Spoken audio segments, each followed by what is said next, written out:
Alrighty, Mr. Gatekeeper here. Boy, this was a fun project to do. Well, what we have here is a 2 driving 8. This is actually this is embarrassing, but hey, I'm just going to tell you the truth. Let it be as it is. This is the very first HG build that I sold. I'm pretty sure. I mean, I could go back and look at my books, but I'm pretty sure this is the first HG build, other than the testing. I did a lot of testing with some 2 pills and 4 pills back when I was testing the US Distros, the 04s, 08s, etc. I did a couple of 2 pills, about 10, 12 2 pills. I think maybe 1 or 2 4 pills, I think. Not counting them, those are more or less testing and getting them out to people and letting them run them and this and that. But actual sale to a client, this is either the first or second. I'm pretty sure it's the first. It's a fight in between this and another 2x8, but let's say it was the first or second, one of the first. And back then, we had not yet actually picked which transistors we were going to use. I was doing a lot of testing with the 04-4s, and I had quite a few of them at the time. And so at the time, this was sold using the 04s. Now, you will not see these pretty much in any other amplifiers. If they are, it's going to be very few out there from people that might have got some of these from me back then. These were not for sale to the public. The US Distros were for sale to the public, not these. The US Distros did not have 16D04 on them like you see that these have. They just had HG 2879 on them and another different lot number on it. So that's kind of makes this a little unique. I also have a 16 pill that I was supposed to already have built. It's got 04s in it too. So basically, I had started on this build a while ago, and all I was able to get done with it was dropping the transistors down, starting the transformers, etc. And then it kind of had to sit till I could get back to it. But basically, this fella has been waiting a while for this.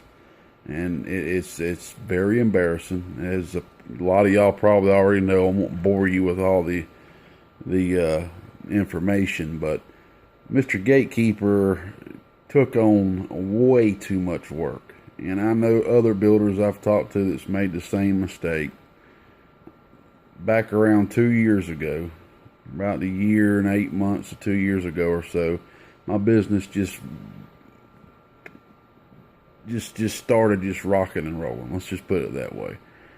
And I just kind of blindly just kept saying yes to everybody, not really knowing what I was doing to myself till a little bit later.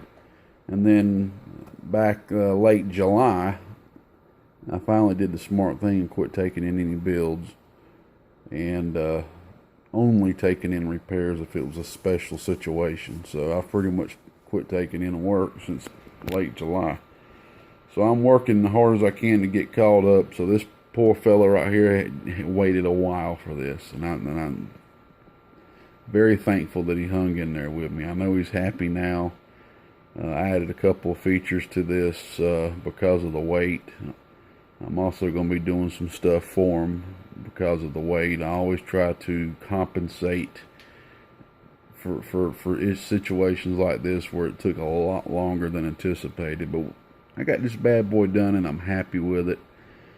I pretty much got the amount of labor that I have in this thing is probably about the amount if I would have built it twice.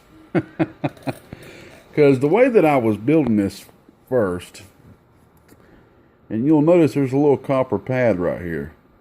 I'm leaving that there for one or two reasons, excuse me.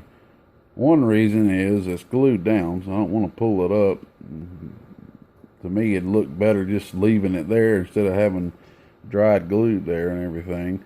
And another reason is kind of to remind me or the customer of, you know, what I had to go through to get this box done and get it right. And see, this really is something I should have done about 1.5 years plus ago to go through all this, but it was still fun. I still gained some data from it that can be useful, which I'm going to pass on to my guy over at HG about these particular transistors. And you never know, these particular transistors still might have a place in the future. They still might have a place. The 04s do not do as much power, do not do as much output as what we are currently using now from HG, which is the 08-4s. We just call them the 08s. I'm not confused. Back when I was doing all this testing with HG, we had to call each transistor update something, so that we pretty much, in the end, we broke it down in 3 categories: the US Distro 04-4, 08-4. Now, there were a couple before that which we didn't give no name to, but in the end, the final testing, that's what we did.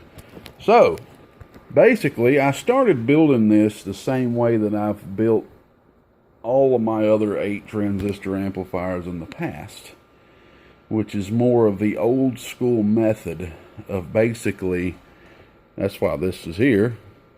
You see we've got an input splitter, right? Well, basically coming out with the same exact type of splitter, the same as you see here, right here, to split off of these two. And then the same for the output.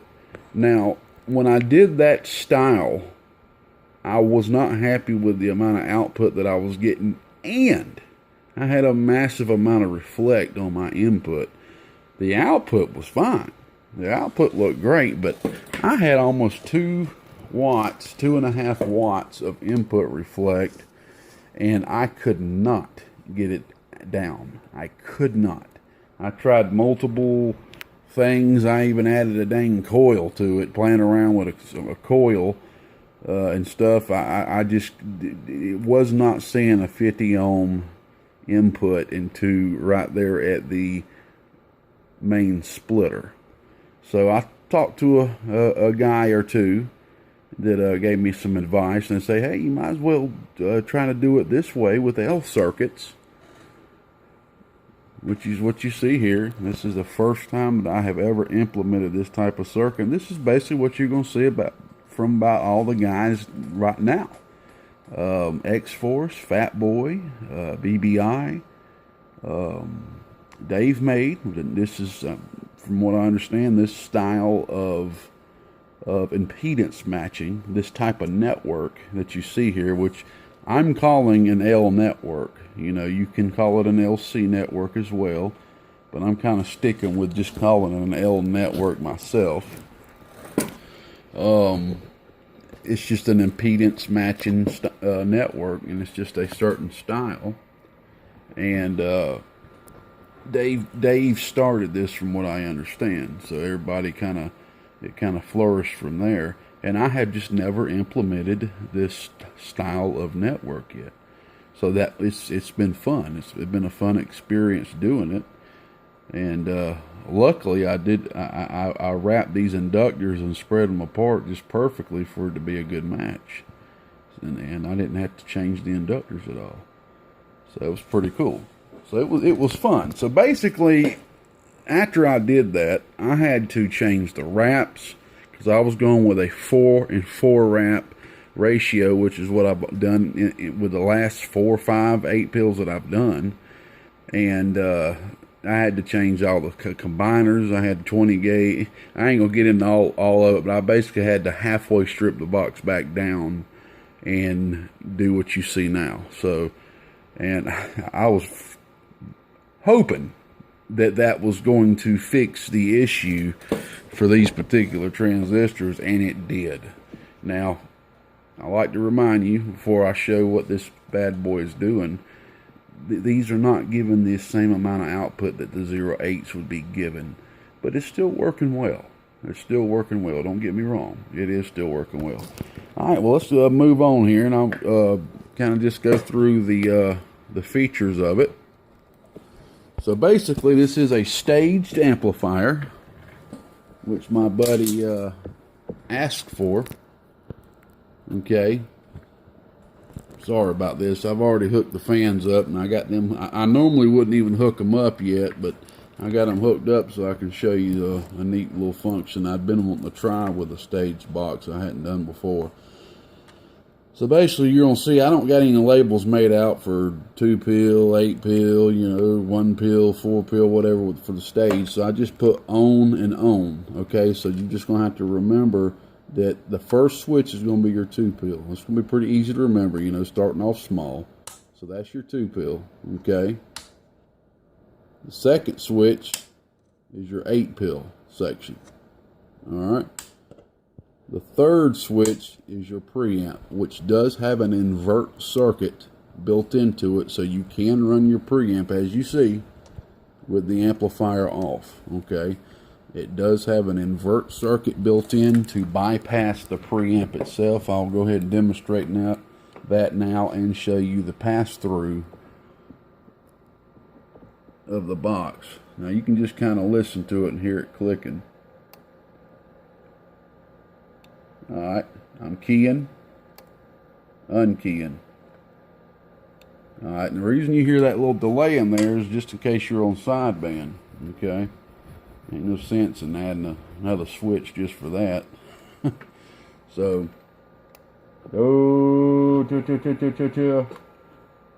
unkey. Alright, here's your pass through 10-watt slug. Do audio. Just barely a movement. And I do want to point out, when you're dealing with this amount of relays, you have to do some impedance matching on the pass-through. I mean, it's very, very seldom you're not going to have to do something. Because basically, just then, like I was just doing, keying up like that, this relay right now is engaged on the preamp. So when I key, it's disengaging, and the RF is flowing through that jumper right there. So it's coming in right here, going to this relay, okay, flowing through this jumper on the relay, then going to this wire, coming up to the 8-pill relay, coming up this wire, going through that jumper on that relay. Since this relay is now off when I'm keyed, it's unactuated, flows down this wire back to the 8-pill relay, through this wire out the box. Now that's a lot of movement. That's a lot of 100 ohm movement. That's bare wire. So that's pretty much 100 ohms. Might be a little under or above. We just call it 100 ohms pretty much. So you have to do a little bit of capacitive change in there to get it to 50 ohms with all that happening, because you don't want no reflect going through this box, especially if somebody has it in line and they're keying up something through it. It's just going to add reflect to everything. And and I've actually got it added to the relay right here. Since I got a good ground point, I basically could put it anywhere. So we got a good clean feed through. All right, another, I forgot to tell you, the SSB delay. This is not a biased box, but some people, still love to use Class C amplifiers on sideband. I'm going to tell you like this right here. I've heard people say stuff like, a Class C box, you're going to break it if you talk on sideband. Look, I can only go by personal experience. I'm going to tell you, I've been doing this for about 7-8 years now, I guess. I'm talking about in the hobby, not building, but in the actual hobby. And I have talked on Class C boxes on sideband off and on the whole time I've been in this hobby, and I talk a lot of sideband. There was one point to where I had a 4-pill amplifier that was Class C, and I ran a 1-pill driver into that 4-pill, all Class C, on sideband, hardcore. I'm talking about freeband DXing, up above 40, for like 3 or 4 years. And I mean, it just never caused any issues, because I mean, all it means is now you have a delay when you're about to be talking, so that your relay is not going to be chattering, and you're just talking in a distorted mode, you know, that wouldn't be acceptable on up or on down the band. But hey, we're on 11 meters here, okay? About anything's accepted where we talk on, you know what I'm saying? 9 times out of 10, if you're running your radio correctly and you're not just crazy nasty, 9 times out of 10 ain't nobody gonna say nothing. But there again, I would rather be linear when I'm on sideband. I personally would rather be linear. But there again, I'm just gonna tell you the way it is, the way I see it.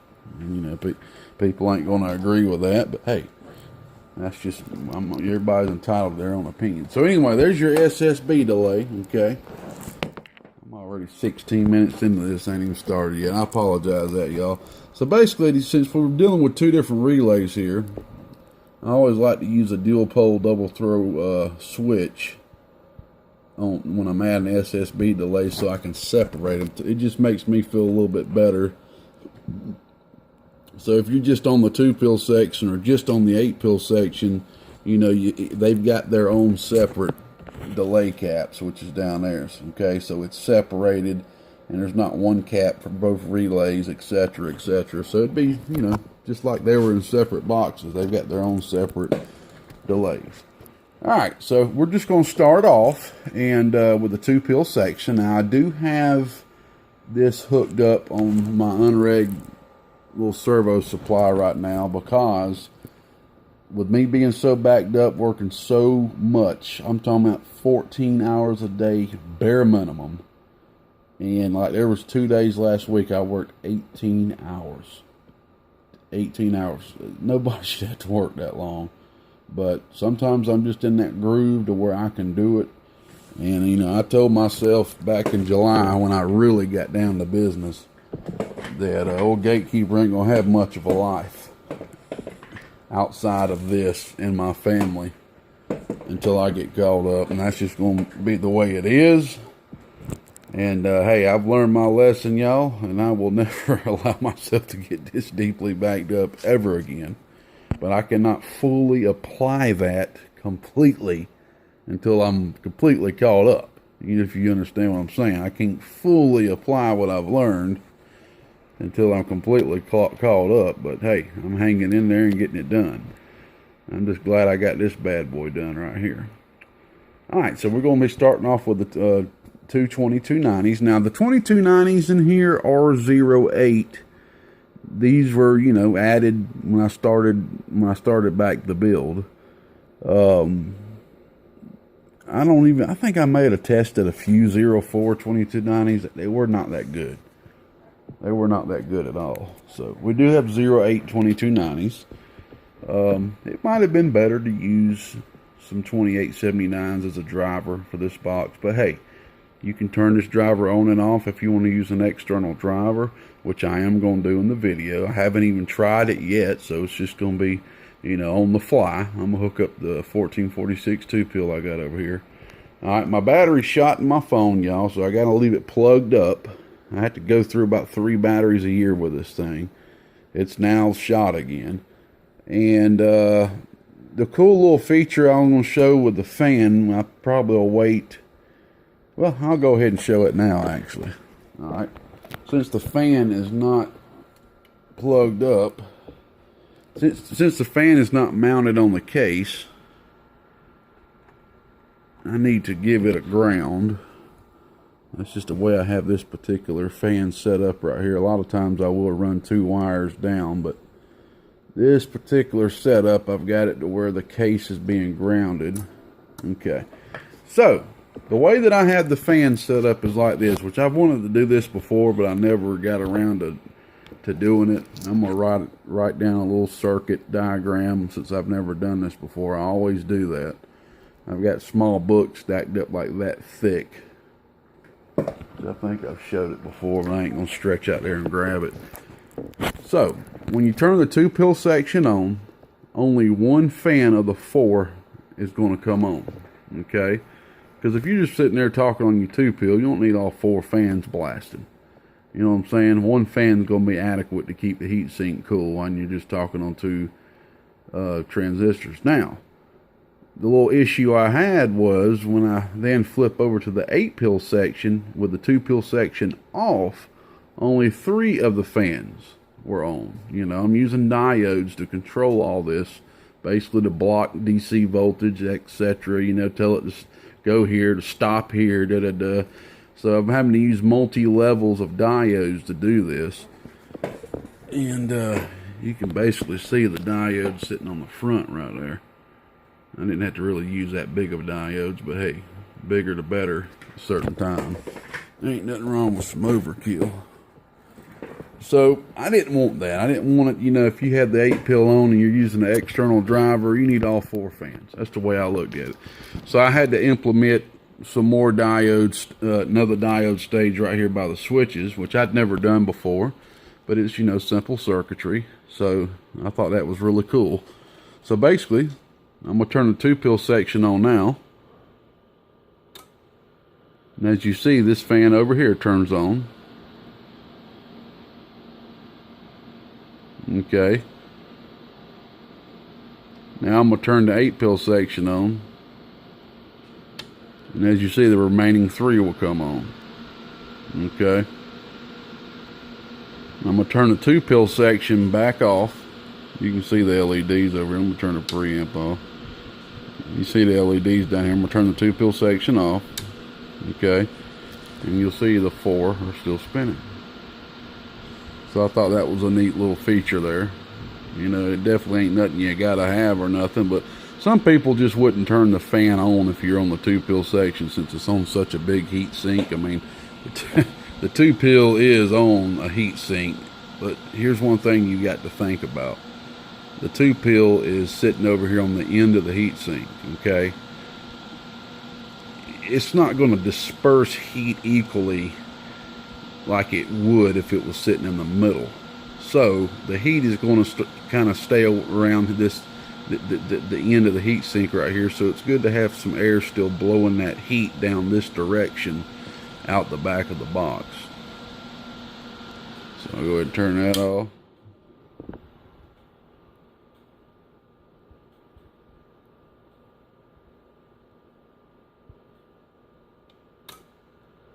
So that's the 2-pill. Back off. And I didn't go with a regulation circuit for this like I do with most of my amplifiers, and the reason why I didn't, because these fans are pretty powerful fans, and I wouldn't trust a regular LM7812 with these fans. These fans pull close to 0.8 amps each. There's some pretty fast fans. These are used in servers a lot. They're pretty fast fans, so I didn't want to do that. These fans are safe being used up to a 20-volt float, no problem. So you can go to a 20-volt float, no problem. Now keep in mind, these RHGs, if I would recommend you keep these around 15 volts if you can. You know, if you have no choice and you have to do around 15.5, that's fine, but I'd try to keep it around 15 and under if you can. That's another little issue that I have over here, is I still have not got me a power supply built. And I am thankful my buddy Mr. Three Made, Mr. Three Made, he said he's going to build me a power supply, which I'm very excited about, because I don't have no time to build me a power supply yet, but I do need one, and I need a big one. But I will take whatever I can get currently, well, as long as it's at least 400 amps minimum. So I am on a unregulated supply over here, and it's not really going to be dropping to a real good safe voltage, since it's a bigger supply, really, until I hit it with a good hot radio. I don't know about the external driver, so I'm not going to be staying long-winded, long-keyed on this. I just, don't want to cause any damage. Just want to just show you what it's doing. And when I say not safe voltage, I'm talking about it's going to be sitting around 15 and a half, 16 volts. That's what I mean. It ain't like the 17, 18, 19 volts or nothing like that, but I still just want to be as safe as possible, especially how long you've been waiting for this bugger. All right, now let's move on 25 minutes later to the actual output. I know some of you guys don't mind. I'm going to turn the heater off down here because I do have this heater hooked on my 220 line. I don't want to be pulling any extra juice. Well, I'm okay right now because I'm pulling from that, but I'll have to hook up the other supply. All right, so we are just going to be keying up the 22290s. Let's go ahead and turn that section on.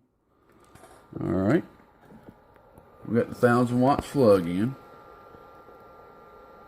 This is the 4-watt radio. I'm not going to move to a bigger radio on the driver to save time. We'll do that with all of them combined. Oh, so we're sitting there at 80 bird, which is expected with 22290s with a bench radio. I could see 100, normally out of some Toshibas, but you do got to think that this is having to go through some longer coax, going through a variable. We do have a variable down there, and that is a 50 ohm variable, so you can pretty much turn that variable all the way down if you feel like you need to, and it should be just fine because it's a 2-watt variable. It'd be no different than you running a 100 ohm 2-watt variable and turning it halfway down. So you will be fine. That's the one good thing about the 50 ohm variables. And I do have that all the way up, I'm pretty sure. Let me see. Yeah, that's all the way up. All right, so we're at 80 bird. I'll show the input reflect real quick. Do-dia. Beautiful tune. Do-dia. Alright, the box tuned out great. I mean, it really did. After I did this new design using the L circuits on the input and output, the L network or whatever, it turned out great. I had no issues with the tuning then. Alright, PEP on the 1000 watt slug, reading the bottom scale.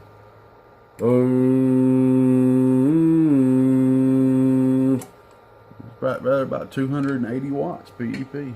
So that's just with the 4-watt radio, so that's good. That's good. All right, now that I showed you the driver, I am going to go ahead. Well, if you want to, just for the fun of it, well, hell, we'll hit the 8-pill with just the servo supply. It ain't gonna do much, but about 180 bird.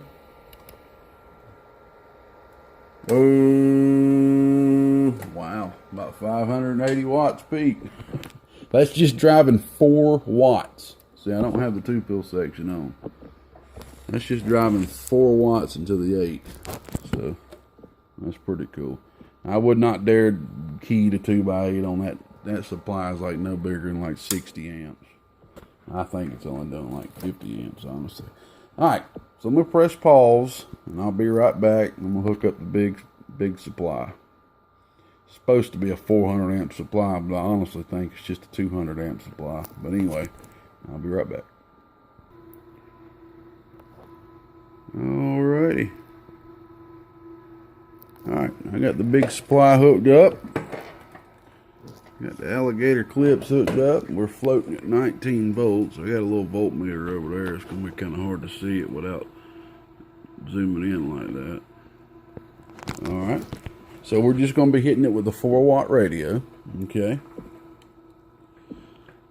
And do keep in mind when you're dealing with a staged amp like this, just to point out, just, so you understand pretty much the flow of RF. The RF comes into the box of this first relay, okay? Alright, it's going to leave this relay and travel down this piece of coax up to the variable. Okay? through the 4.7 ohm, out the variable into the 2-pill section. It's going to be amplified with the 2 pills, come out of the 2-pill section. Instead of right here, normally if it wasn't staged, going directly into the 8-pill section right here, you know, it's going to go back up to the relay right here, okay? Travel down this wire over to the 8-pill relay, travel down this coax all the way this way to the L network right here, and then make its way through these 2 coaxes equally that are same exact length down to the freaking micrometer to each 4-pill section. And so that's another thing I did forget to mention.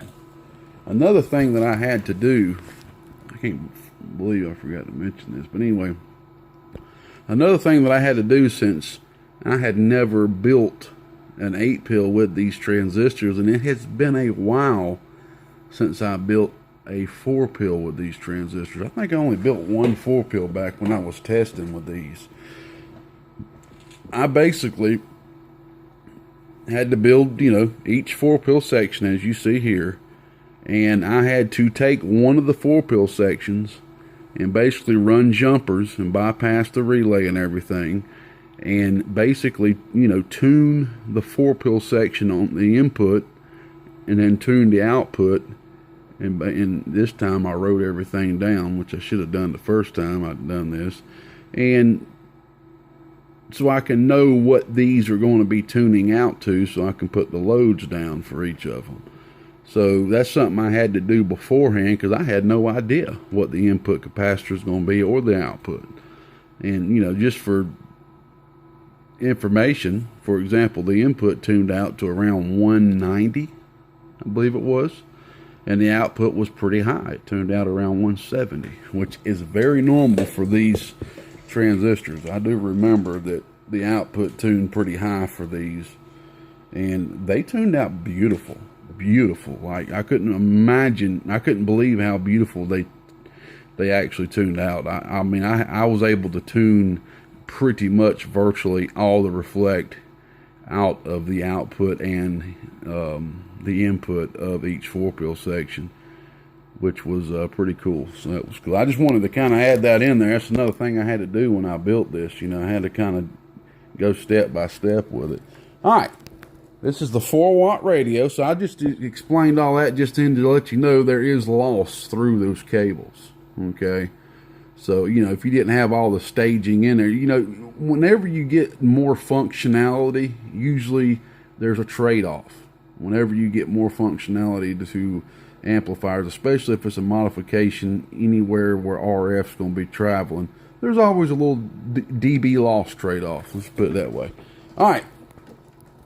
1,000-watt slug. This is the 4-watt RMS radio, which is probably driving about 15, 18 watts peak or so. And I don't know what's actually getting to the transistors. Getting with that. A little bit over 500 watts. Kind of a high dead key, but you could adjust that out with your dead key variable. Alright, so I don't have to flip to another slug real quick. Right now, it is doing right there 1,500 watts peak.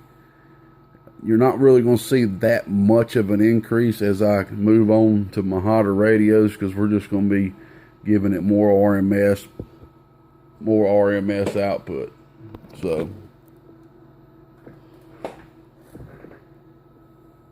but the way I was looking at it when I went into this was, the way I looked at it, if I could get 800 bird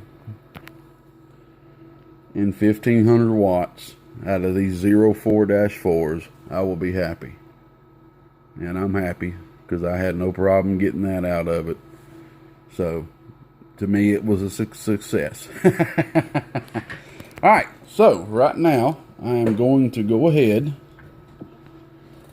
and, okay, I'm going to go ahead and hook up the hot radio. And then after this point, I'll go ahead and hook up the a bigger slug start showing the peak, yeah, that's what I'll do. So right now it's already hitting the 1500 watts PEP already, so that's a good thing.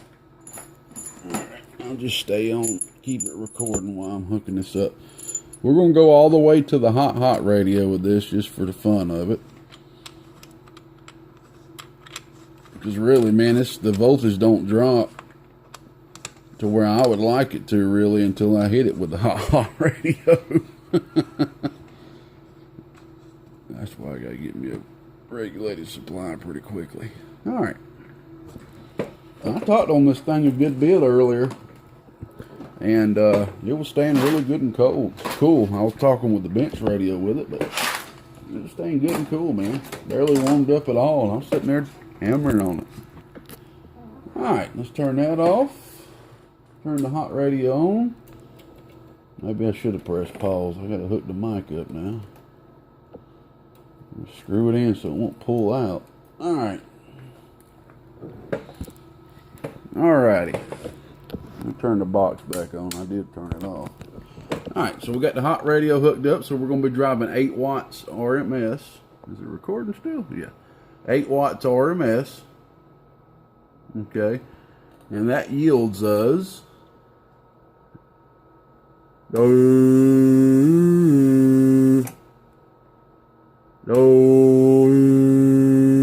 about 650 or so. Yeah, about 650. And it's doing about 1600 watts at this point.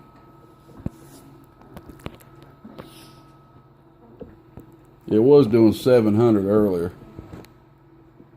which I'm sure it'd still do it if I hit it on that right tone. You know how that goes. But like I said, I ain't really wanting to stay keyed up. I stayed keyed up a little bit too much earlier. I was like, hey, I need to calm down. Alright, let's go ahead and take that out.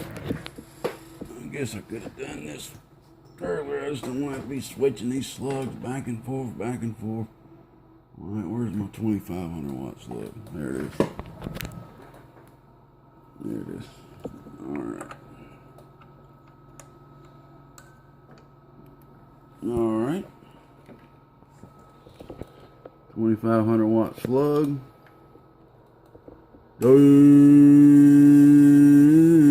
See right there, about 1600 watts. So like I said, if I could, as long as I could get at least 800, 1600 watts. And as you see, once I hook up my next radio, it ain't got no problem doing 800. But me personally, with this being what it is, I wouldn't drive no more than that into it, what I just drove. But I'll still show you the next stage up, which is the old D-Rail Cobra 29. I'm going to go back to 1000 watt slug just so you can see this thing swing like a monkey on the RMS scale. Alright, let me switch this up here. I thought about getting 2 separate mics, but I don't want 2 mics just hanging here. One of these days, I'm going to get out of this cow picking garage and get my butt into a real damn shop. I know I've been saying that for a while, y'all, but me getting behind and getting in a hole like I did, it done more harm than good. Way more harm than good. A lot of you think, well, that's just a lot of work for you to make a lot of money. But what you don't think about is all the discounting that I'm having to do, which I don't have to do, but it's just who I am. All the discounting I'm having to do, and all the, you know, extra stuff that I'm doing for free. Like there's this one guy I'm putting a Y-mote in his amp for free, you know, etc., etc. You know, all that adds up. I mean, I'm discounting people dramatically for this because I don't want to lose customers through this, and hopefully everybody understands I just made a mistake, took on too much work, and it'll never happen again, but I've got to completely climb out of this hole. Alright, I'm on the old D-Rail 29. Okay, this is going to be driving this thing about 15-16 watts RMS. And I'm going to show you, this thing has no problem doing. Well, I'm an idiot. I don't even got it hooked up to the box. Did y'all see that, what I just did just then? I bet D-Rail, if he's watching this video, I bet he's sitting there thinking, Gatekeeper, you can only do that so many times, you're going to fry that cat picking final. I'll tell you what, man. Even I make mistakes, and I always will make mistakes like that. Not hooking up coaxes, this and that, when I'm doing videos. It's just the nature of being human. There we go. So I'm only keying 100 watts. See, watch it. 1,000 watt slug, right? RMS, no PEP. Look at that. I'm keying about 100 watts, right? Oh,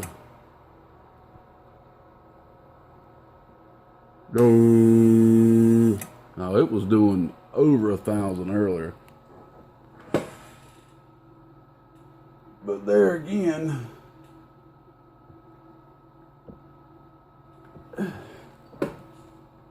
do I have that heater on over there? My dang it, I do. I bet you that's what it is. See, I got two heaters hooked up to my 220 over here because I can't have all these heaters hooked up to my strips. It blows breakers and everything. So I've got two lines hooked up to my 220, and I've got a heater over there, under that table over there. From when I'm over there, man, I was over there earlier looking at something. Yeah, it's only floating at 18.9, so I guess the supply just ain't getting the amount of current it could get. But it was slamming 1,000 watt wall earlier.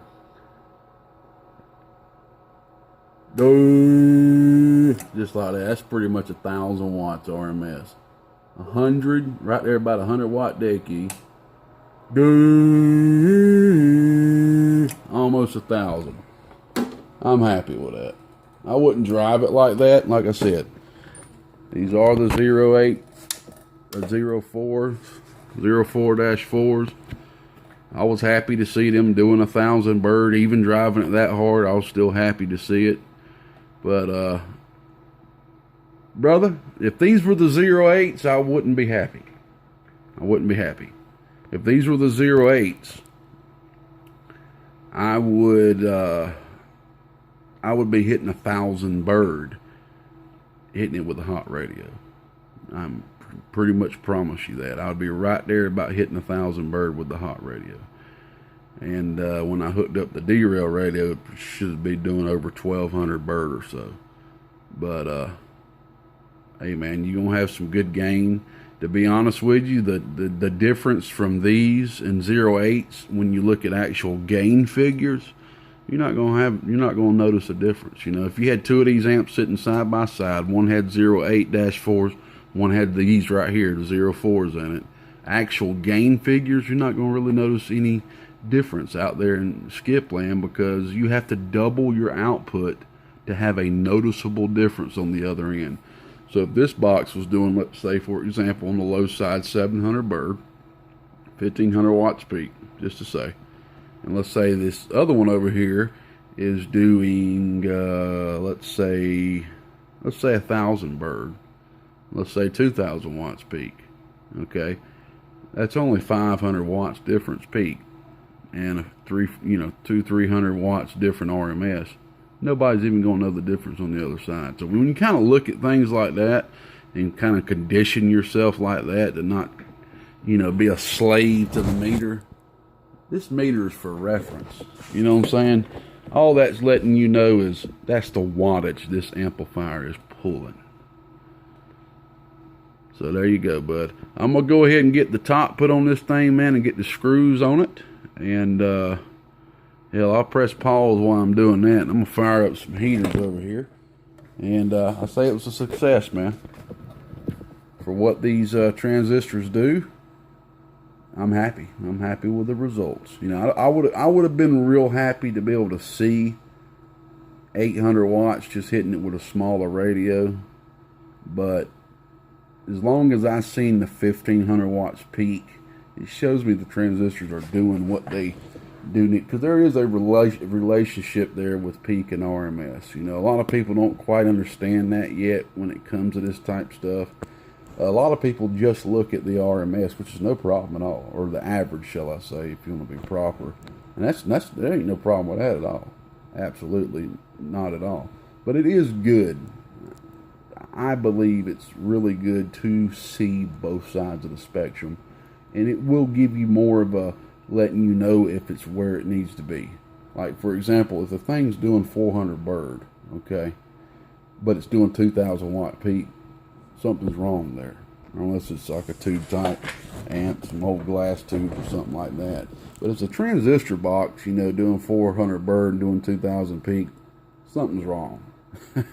But if it's at least doing 600, 700 bird, anywhere from 600 to 800 bird, and doing 1500 peak, it's doing what it needs to do.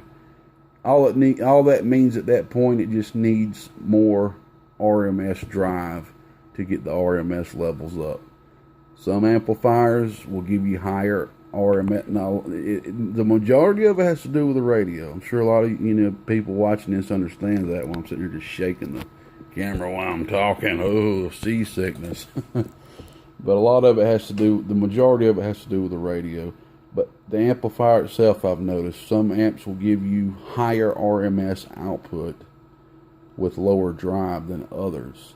And the peak watts will kind of, once you get the amplifier where it really needs to be at that good drive level, the peak really isn't going to increase much as you increase your RMS drive.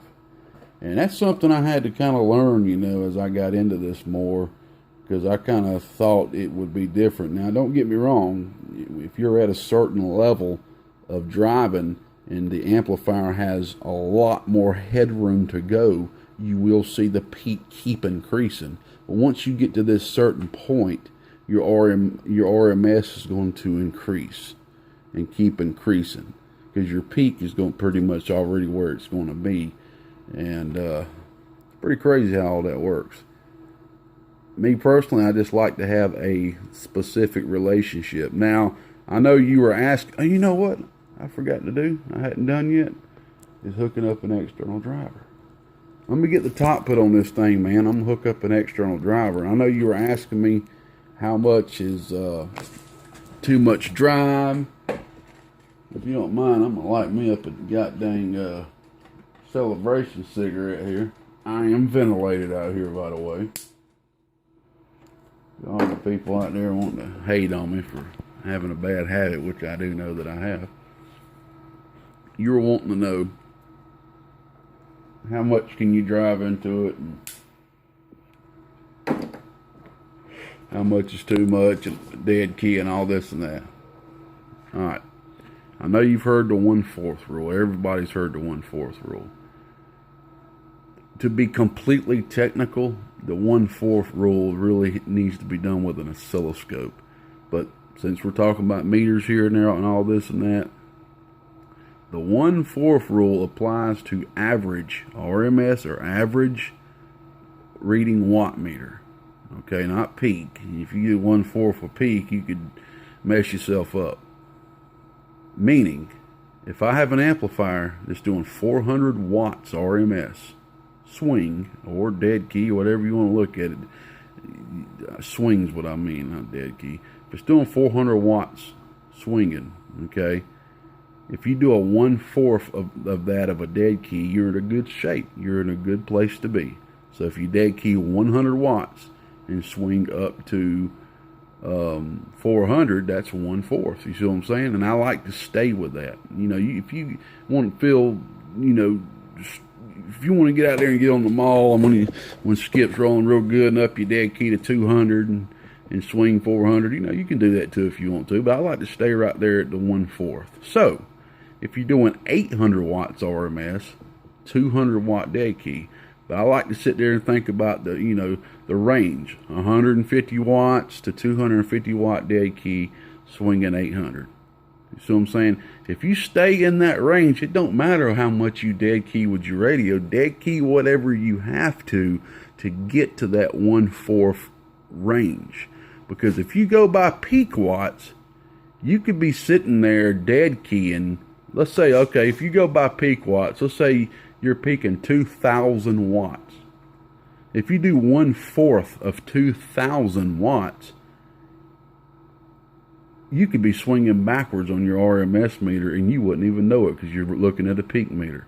Because your peak meter is going to show you swinging forward.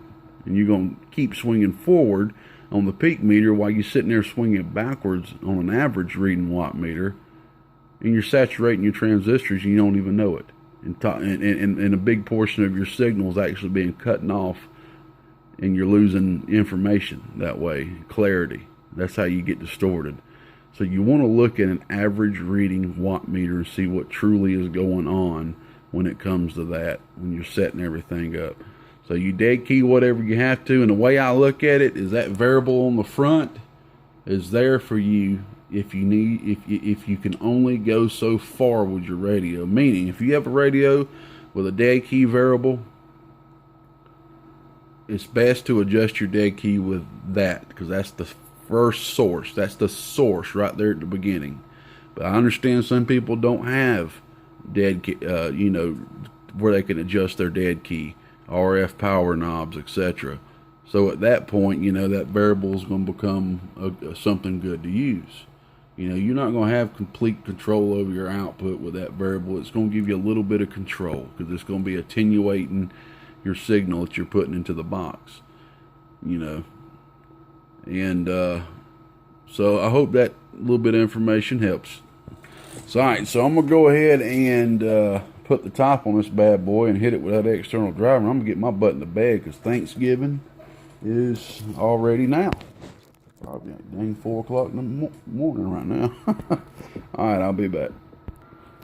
Alrighty, well, I hooked up the old 1446 2-pill, and when I took a look at it on the meter, believe it or not, it was doing this right there at the same amount of output that the internal driver was showing.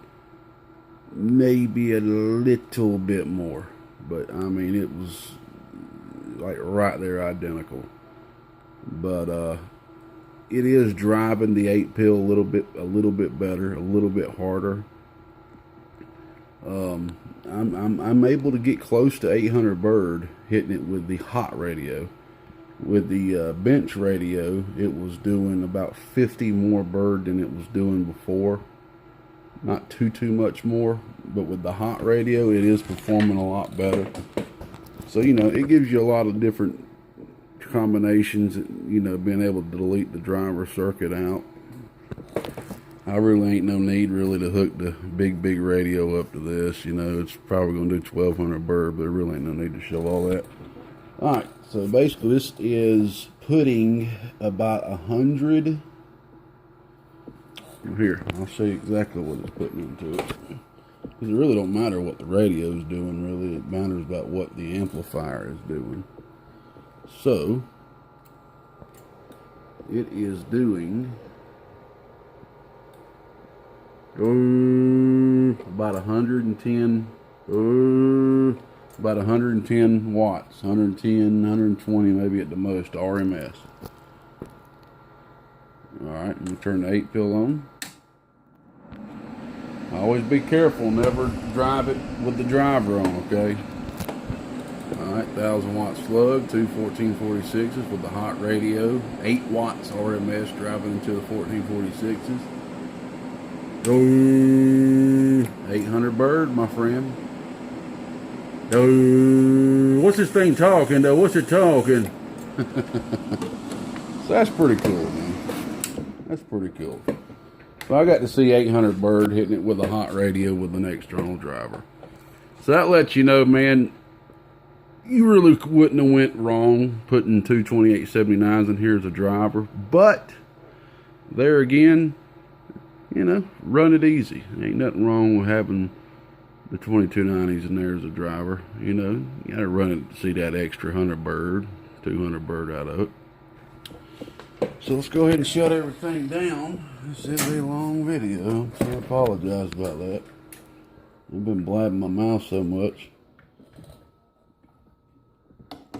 which I am good at doing. I'm just going to unhook everything, let you take a look at the box. Undo all the alligator clips. I'm about to make you up a 4-gauge cable for your ground. Alright, give me 1 second. Let me unplug this Anderson from the driver.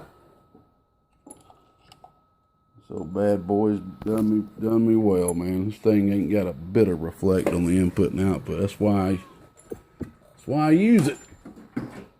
So I can tune big boxes with it. Alright. Let's go ahead and unplug this. Alright. Move this got bigger around. Alright, so there's the back of it. Real simple, in and out. There's your ground. I guess I could have put a wing nut on there for you. I guess I could have put ground right there, but it's pretty self-explanatory. Ground, power. Got 3 real thick H-gauge wires, my friend. These things right here are thicker than Stinger wire. Stinger 8-gauge is pretty thick, but when it comes to affordable price, this is the thickest 8-gauge I have found. I meant to do that during this video, actually. I had 4 different 8-gauge wires in my box over there, and I held all 4 of them up, and this is thicker, the thickest out of all 4 of them. This is some real nice thick wire, man. I mean, it only needed 2 of these wires in this box. I just went ahead and went with 3, I like to go with 3 on a 2x8, but so put you a little good length there, man. You can, like I said, I'll make you a cable up, or unless you tell me you have one that you can use. Good thick 4-gauge right here coming out for your ground. You can put an Anderson connector on there if you want. It's up to you. All right. Turn the box around. I just kept it simple, man. Didn't get too extravagant with it, just so we can get this joker done and get it out to you. There we go.